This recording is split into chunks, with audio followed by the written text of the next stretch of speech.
Our community manager, he was just awesome through the whole thing. Had everything on time, online. We knew what was happening, when it was happening. So the Tabor end was probably the least of our worries when we did this.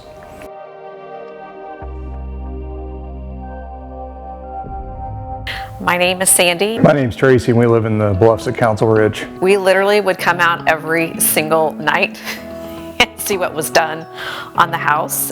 And then towards the end, it was like nothing was really changing a whole lot. It was just the little minute details, but it was still exciting to see it all come from ground to a house. They made it very easy for us. We would be set, and then we'd drive to a new neighborhood, see something, oh, let's do that. And then going through the design center, that was super fun. Hard decisions to make, but it was a lot of fun. But overall, that buying a home through Tabor was a great experience. We've always lived in traditionally smaller homes, so it's been really, really nice. Even though I don't cook, he's the cook in the family, but I still love the kitchen because there's so much space, and we can all four of us can be in the kitchen at the same time and not really bump into each other. It's including nice. The dogs.